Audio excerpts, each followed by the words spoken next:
Questo è ciò che rimane della vettura su cui viaggiavano Leone e Francesco Nardon, le vittime del crollo parziale del ponte dei Nori a Valdagno durante l'emergenza maltempo il 17 aprile scorso. La violentissima piena del torrente Agno aveva trasportato il mezzo più a valle nel territorio di Cornedo Vicentino, arenandosi nella frazione di San Martino tra gli alberi e i massi vicino alle sponde.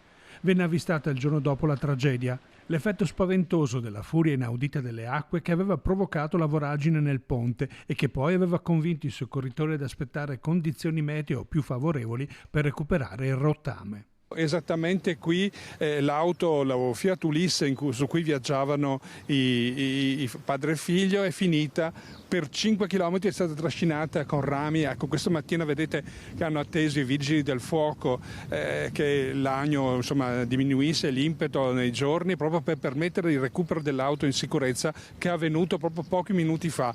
L'ultima autogru che ha permesso il recupero del mezzo è andata via da poco ed è stata l'epilogo di questo momento. Ricordiamo che i corpi invece di padre e figlio sono stati trascinati per altri 5 km fino al bacino di laminazione di Trissino. L'automobile accartocciata che è stata recuperata è stata posta sotto sequestro come l'area in cui è stata trovata.